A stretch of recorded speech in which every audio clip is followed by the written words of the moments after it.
nos está acompañando. Yo quiero agradecerle su participación esta mañana. Vamos a aprovechar para conversar con él, porque es especialista en conflictos. Este informe del diario El Comercio realmente es un conflicto. Grado 9, ¿no? Y yo francamente no sé qué sabe. Don Gustavo Seco, muy buenos días y gracias de verdad por estar aquí en Sur TV Digital. Buenos días, Oscar. Antes que nada, gracias, ¿no? Y gracias a los muchachos de Sur TV Digital. ¿Quién es Gustavo Seco? Bueno, Gustavo Cheschi es una persona, un ciudadano como tú, como varios, ¿no? Cansado también de la situación que se ha venido dando, dijo, ya es momento de actuar, es momento de hacer las cosas y meterme a la cancha para cambiar, ¿no? Ese es el... Lo que empezamos a ver es que bastante cultura. Sí. Yo eres de ese sector, de los jóvenes que están levantando la voz y también tengo algo que hacer acá. Correcto. Todos tenemos algo que hacer, ¿no? Lo que pasa es que los jóvenes a veces con el ímpetu que tenemos, asumimos, digamos, unos roles distintos, ¿no? Entonces yo creo que es momento, no solo de los jóvenes, es momento de todos, pero es momento de decir hasta acá nomás, ¿no? Lo que ha dicho usted también por todos, porque acá nadie sobra. Así es. Para solucionar los problemas del país, de verdad que nadie sobra. Ahora, las propuestas que tiene Somos Perú fundamentalmente van por temas de seguridad, van por temas de transporte, porque Somos Perú es eminentemente municipalista. Correcto. A ver, Somos Perú tiene, yo creo que dos elementos que me parecen sumamente importantes, ¿no? Uno, que es un partido que no tiene ningún problema de corrupción, no está metido en temas de Odebrecht, lavajato, etcétera, etcétera, ¿no? Por ese lado, Somos Perú es un partido limpio. Pero además, Somos Perú tiene la experiencia de gobernar en bastantes municipios durante más de 20 años, y a veces dirán, oye, pero ellos se han dedicado a temas municipales. Y es el inicio para poder entender a la población. Y entender la gestión pública. Así es. Entonces estamos hablando de un partido que sabe lo que pasa desde abajo.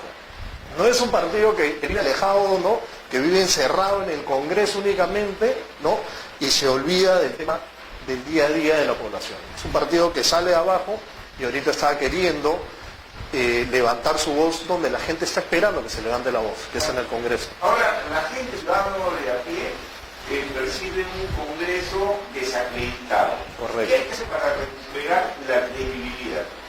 Bueno, hay dos elementos que me parecen fundamentales. Uno, que las personas que ingresen al Congreso hagan las cosas bien. ¿Y eso qué significa? Que se recupere el sentido de ser del funcionario del servidor público. Uno cuando entra a ejercer una función pública, entra como servidor. No entra para tener privilegios ni ser más que tú o más que la señora que está, ¿no?, vendiendo en el mercado o lo que sea. Tú entras para representarlos. Y representarlos significa que sigas siendo como ellos. Ese es el tema. Cuando tú tienes privilegios, dejas de ser como ellos. Y de hecho la postura, te alejas porque tú ya tienes un seguridad, tú vas caminando, te empuja, ¿no? El de seguridad te va abriendo paso, y te olvidas de quién eres realmente. Qué bueno que entiendas así la política. No hay que buscar política, no tiene que alejarnos del ciudadano de a pie. Sí. Es que al final el político es un ciudadano, y ese quiebre es lo que me parece más peligroso, ¿no? Se olvida uno a veces de que el ciudadano es político y también se olvidan de que el político es ciudadano. Entonces, tenemos que agarrar y volver todo a juntarlo y recuperar esa naturaleza. Evidentemente por esa línea, olvidarnos de los privilegios que es una posición que tiene el partido. Ahora, hablando del tema, ayer yo leí un artículo que hablaba que la corrupción está desacreditando a la autoridad, le está restando autoridad, la corrupción. Correcto. Hablando en términos generales.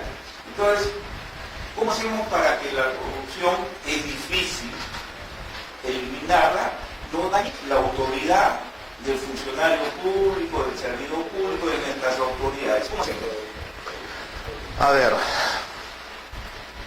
todo este cambio que queremos implica el trabajo tanto del funcionario, las personas que van a ingresar, como también del ciudadano. El elemento de la corrupción, ¿no? La corrupción, acuérdate que penalmente hablando tiene dos elementos, ¿no? el pasivo y el activo, el que corrompe y el corrompido.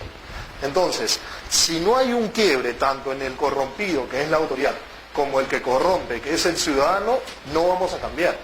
Entonces, si queremos tener autoridades que no sean corruptas, tenemos que elegir autoridades que no sean corruptas, pero también el ciudadano no debe de corromper, o las empresas, o es lo que estamos viendo todos los días. ¿Sabes que, Gustavo, en estos momentos una ver algo que es importante? Todos arrancamos la corrupción, Así es. pero no nos preocupamos de quiénes son los que la generan. Correcto.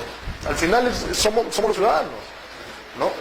O sea, somos los ciudadanos, son las empresas, y yo creo que acá sí todos tenemos que hacer un mea culpa, ¿no? Porque desde el hecho en que, o sea, uno, por ejemplo, estaba buscándole la salida, ¿no? La vuelta a la norma, desde ahí ya estás yéndote por el lado incorrecto, ¿no? Estás diciendo, oye, yo tengo mi puestito acá, le doy su propina al municipal para que no se levante mi puestito, ya, desde ahí está rompiendo, ¿no? O me hago el loco y no arreglo mis papeles.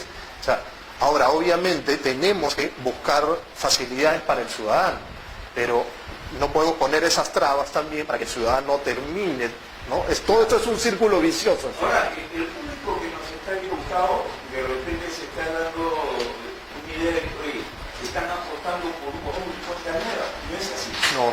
No es así. No. Por eso te digo, acá el trabajo es de los dos, ¿no? No se puede construir un país solamente por el lado político. Se tiene que construir un país por todos. Por eso al inicio decíamos, ¿es papel de los jóvenes? No, es papel de todos. Todos importan y todos son necesarios. Entonces el borrón y cuenta nueva no va a ser porque el Congreso ingresaron todos nuevos. Y hoy día, como dijiste al inicio, tenemos el problema de Vizcarra. No, el tema de lo que ocurrió el último día que ha presentado el Comercio. Y que ya se sabía, hace un año ya se sabía este tema. Los que están metidos en política ya sabían de este tema. Claro, o sea, en octubre creo que se presentó ya una nota periodística sobre este asunto y quedó ahí. Entonces, si desde octubre, y ya habían las denuncias, ¿no? Ya estaba la investigación, si desde octubre se sabía, ¿por qué Vizcarra recién reacciona? O sea, de octubre estamos hablando del año pasado, no de ahorita, ¿me entiendes? Entonces ya estamos teniendo un año en que se sabía pero se oculta el tema. Entonces, que el Congreso también no va a ser un borrón en cuenta nueva para todo. Todas las instituciones del Estado tienen que cambiar. Todos tenemos que dar el ejemplo. Uno dice, ¿vamos a entrar al Congreso? Sí. ¿Vamos a hacer ejemplo? Sí. Pero también vamos a pisar los callos al Ejecutivo, al Judicial y a todos los organismos autónomos que también tienen policías, que también son entes que viven de la corrupción, y etcétera. Y hay que empezar a corregir. Y yo te escucho atentamente, Gustavo, digo, bueno, así como Gustavo, que son jóvenes políticos, que están en una competencia que debe concluir el próximo 6 de enero, ¿qué es lo que debe esperar el país ya con la presencia de nuevos políticos, una nueva camada de políticos, en medio de tantos problemas? Bueno, lo que el país debe esperar es que las cosas cambien, ¿no? ¿Cómo hacemos que las cosas cambien? Ya. A ver, ahorita estamos y hablamos de las propuestas. Hay dos niveles. Número uno, tenemos las propuestas que son del partido, de Somos Perú, que más que nada van centradas al tema de la reforma política, ¿no? Dentro de la reforma. Así es. Y que la gente lo exige. Entonces, la reforma política, ayer lo estuviste creo que conversando también, va en varios ítems. Uno de los ítems es, por ejemplo, la inmunidad, ¿no? Somos Perú está proponiendo que se elimine la inmunidad al 100%. O que haya una inmunidad que no signifique impunidad. Eso de todas maneras. Claro. De todas maneras, ¿no? El otro tema es que se acaben los privilegios. El congresista tiene demasiados privilegios, hasta les compran pues celulares, tablets, computadoras, todo cuenta de tu plata, de mi plata, de la plata del señor que se compra su gaseosa. Y eso hay que corregirlo y transparentarlo para que la gente sepa que está cambiando la cosa. Así es. Entonces vamos, acá, yo por ejemplo en mi página estoy haciendo toda una lista de cuáles son los privilegios que tienen los congresistas, que no son los congresistas, todas las autoridades, ¿no? Porque acá, ¿no? O sea, ahorita se están agarrando contra el Congreso, me parece perfecto, porque para matar el problema tienes que ir por partes. Pero vamos a agarrar y vamos a cambiar el Congreso, pero también tenemos que cambiar los otros sitios, como te digo. Entonces, una lista de los privilegios que hay y la lista de los privilegios para que la ciudadanía conozca y se empiecen a cambiar. Eso genera un ahorro. Ese ahorro, ¿a dónde va? Eso es lo que tenemos que determinar también. Porque hay prioridades que a veces el funcionario se olvida, ¿no? Como maneja la plata que no es de él, ¿no? Total, es la plata de nosotros, no es de él. Pues si te vas a un asentamiento humano, te pone de rodillas. Por eso. ¿Por qué no llega Entonces, la plata ahí? por eso. Entonces, si ahorramos en el Congreso, en el Poder Ejecutivo, en los organismos autónomos, en el Poder Judicial, se reduce y se transfiere, ¿no? Se optimiza el gasto y se distribuye de mejor forma. ¿Cuáles son los problemas que tenemos? O sea, por ejemplo, educación. ¿Por qué la educación no es algo que se asume de forma real? Pero empecemos porque los centros educativos son propiedad de nadie. Está correcto.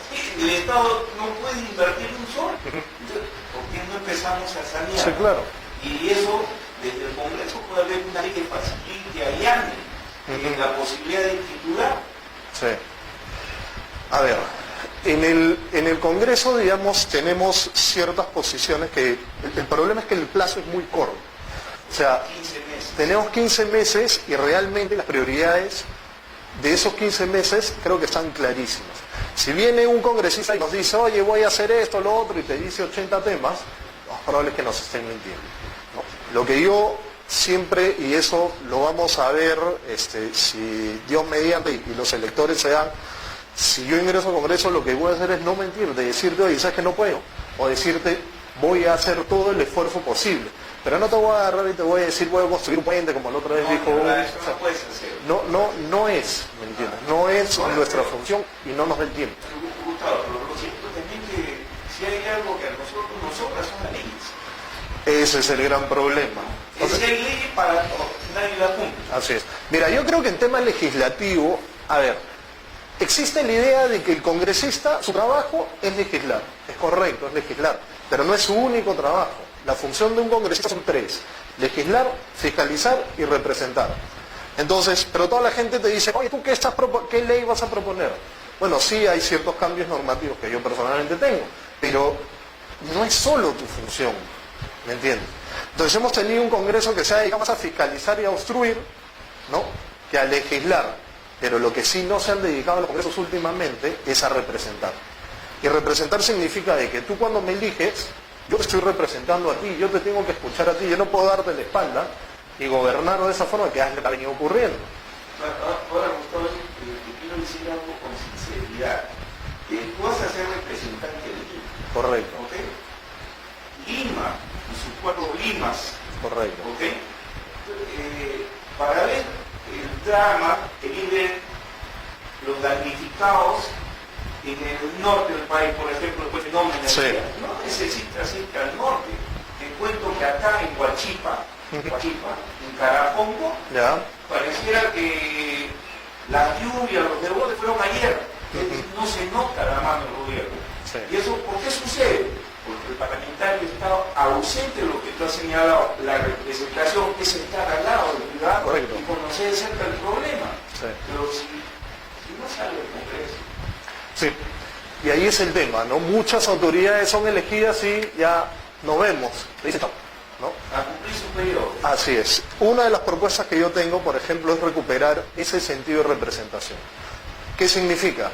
Yo no puedo vivir, el Estado no puede vivir de espaldas al pueblo.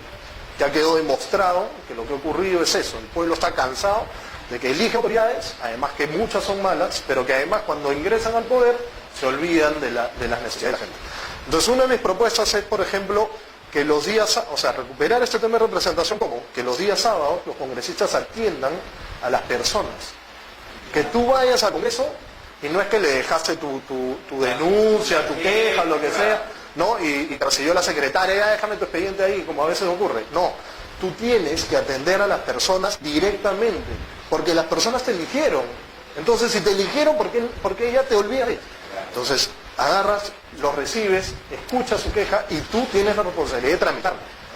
Y eso te va a acercar a la gente no te va a olvidar. Y es que además tú no te puedes olvidar de quién eres. Tú eres un ciudadano más. Y estás representando Así a es, ellos, así es. a resolverle sus problemas. Correcto. de verdad que me ha encantado conversar contigo. Muchas gracias. Una primera entrada, va a haber más oportunidades, vamos a coordinar una producción para volver a tenerte aquí en los estudios y seguir hablando de eso. Sí, De repente te acompañamos con las cámaras y nos vamos a conocer los problemas de los vecinos. Genial, sería genial. Lo traemos Esa es la acá y chamba. mientras conversamos, hemos visto que Lima sí hay problemas. Bastantes. Agua, la gente reclama, ahora esta semana pasada ha habido una movilización impresionante. Ajá, sí. Gente que reclama agua. Sí. Es decir, Lima no tiene agua. Sí, y ese es parte del tema. Mira, lo que me decías hace un momento de que no había que ir hasta muy lejos, simple. Cuando uno es elegido, por ejemplo, como representante de Lima, ¿cuántas veces, y esta pregunta es simple, cuántas veces los congresistas de Lima se han reunido con el alcalde de Lima? En este año. Voy a ponerte un ejemplo simple. ¿No? O sea, eso no es ejercer tu función. Tú tienes que preocuparte por la zona donde te eligieron y también obviamente por lo menos por ser congresista de la nación. Pero tu prioridad es ser las personas que te eligieron, tu distrito. Sí, es extraordinario, por ejemplo, ver una asamblea metropolitana de alcaldes, entre el alcalde metropolitano y sus 43 alcaldes por los 36 congresistas. interesantes. Ha habido una reunión este año, pero una nomás, y que no fueron más de 15 congresistas, y los resultados han sido cero. Entonces, de eso no se trata. Me quedo con eso, de verdad que sí. Gustavo Seti, él es candidato de Somos Perú, número 13, de verdad, muy agradable esta entrevista, satisfecho. Yo estoy seguro que los vecinos que han podido conocerte a través de la señal de Sur TV Digital van a poder sacar sus conclusiones. Perfecto. Encantadísimo, Gustavo. No, encantado yo Vamos también. a volverte a tener aquí en los estudios. De todas maneras. Si no se olvidan, el número 13, ¿no? Sí, número 13, Somos Perú. Y somos, pero el corazón. Correcto. Nos vamos a una pausa y estamos retornando porque hay más aquí en Sur TV Digital que viene llegando gracias al auspicio de Sin Límites, ¿no? Un spa extraordinario. Barbería también es, ¿no? Barbería también. O sea que va